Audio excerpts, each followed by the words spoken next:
le phénomène de rareté dont vous avez parlé, en fait, il est ambigu, c'est ça. Oui. Pourquoi, en fait, certaines personnes peuvent se faire piéger par ce phénomène de rareté? C'est déjà qui sort du jeu quand on les écoute. Alors, de temps en temps, il émerge dans notre société un phénomène, un comportement ou une conduite qui est très inhabituel. Donc, nous le repérons parce que c'est peu fréquent et en même temps, c'est singulier. Et donc, cette rareté est due à la diminution de la fréquence et au fait que ça devient quelque chose qui est très emblématique. Autour de ça, on va articuler une pensée.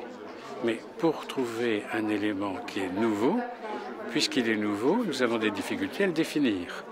Donc, il faut trouver des critères pour définir en disant ce phénomène-là, voilà ce que c'est, il est caractérisé par tel ou tel point et il y a des déterminants qui sont à l'origine de cela.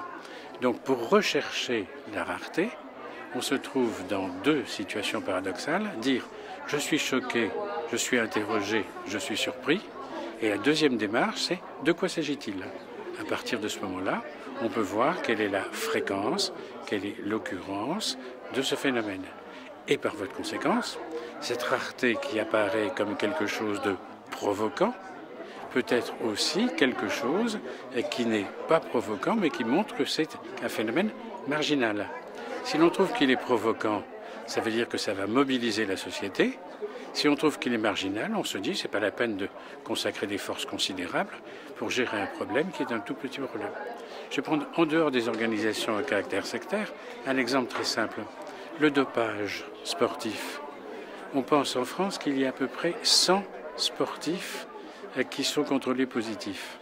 Est-ce qu'il faut mettre en place un énorme dispositif pour lutter contre ça? Nous avons très peu de gens qui sont dans les organisations à caractère sectaire. Donc ce n'est pas un phénomène massif aussi grave que le problème de sécurité routière, que le problème du cancer ou que le problème du chômage.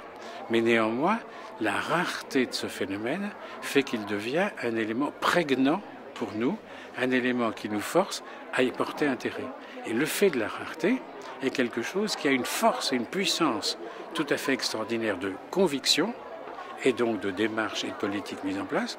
Mais en même temps, il faut bien savoir que si quelquefois on nous refuse les moyens pour lutter contre ce phénomène rare, ça veut dire qu'il y a d'autres options dans la vie citoyenne, c'est de s'occuper de la masse d'entre nous.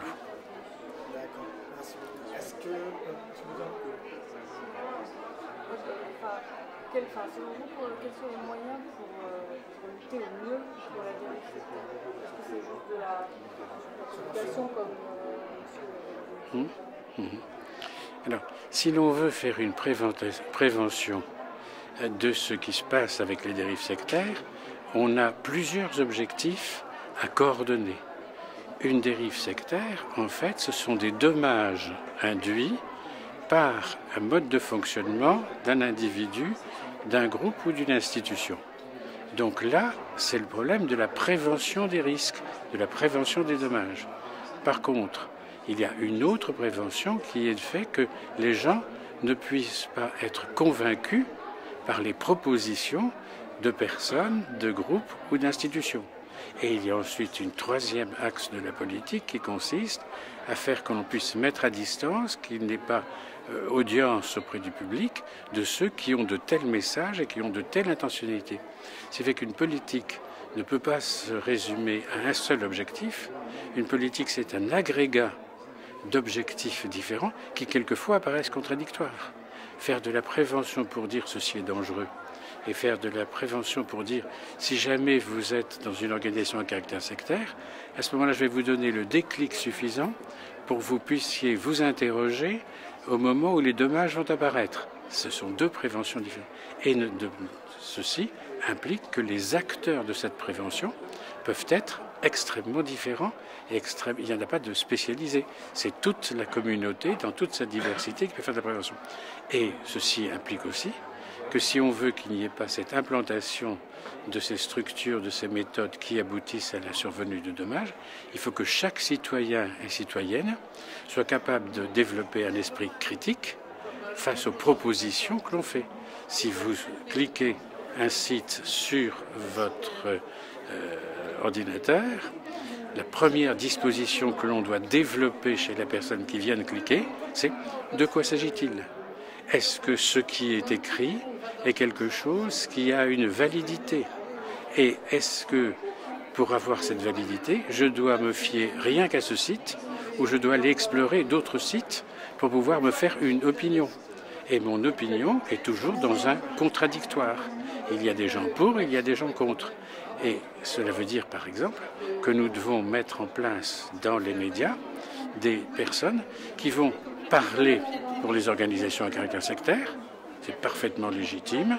S'il n'y a pas de dommages créés d'ordre de troubles à l'ordre public, on ne peut pas les en empêcher.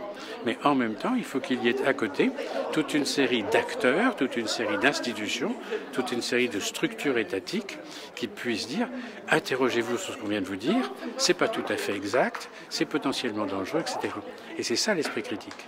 Et par voie de conséquence, on a une prévention qui va un peu plus en amont. C'est-à-dire qu'il faut apprendre à nos concitoyens à ne pas se fier à une seule information. Il faut leur permettre d'avoir une déclinaison d'informations, du coup l'ouverture à des médias extrêmement différents, pour qu'il n'y ait pas de voix unique, qu'il n'y ait pas d'idée unique. À partir de ce moment-là, on se trouve devant quelque chose où moi, citoyen, je peux me faire aider par une multitude de sources d'informations et de ressources à me faire une opinion personnelle. Et si je veux adhérer à ceci ou à cela après, c'est tout à fait autre chose. Mais le citoyen de base, la nation et l'État ont donné à chaque citoyen et à chaque citoyenne la capacité de se faire une opinion. Est-ce que les tribunaux, par exemple, lorsque le mal a été fait, lorsque les toxines sont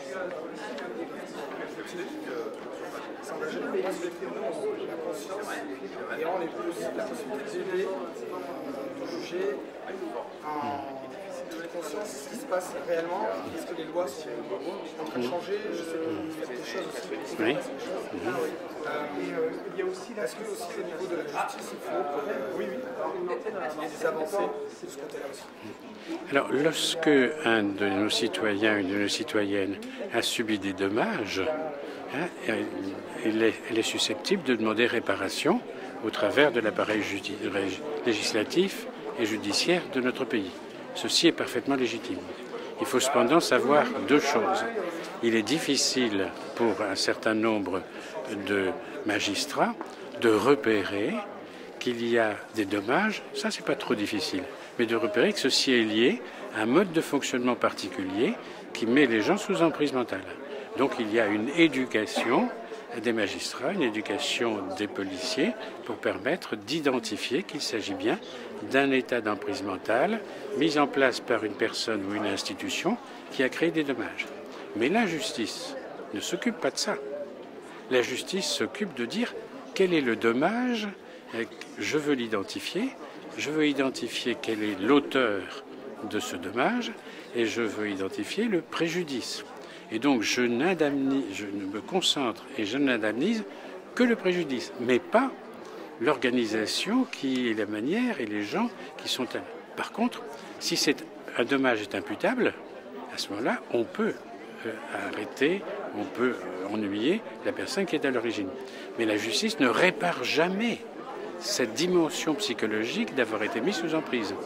Donc les victimes doivent bien penser qu'il n'y a pas réparation de leurs troubles psychologiques importants, il ne peut y avoir réparation que du dommage et il ne peut y avoir que sanction de l'auteur des dommages. Bon, vous coupez ce que vous voulez. Hein.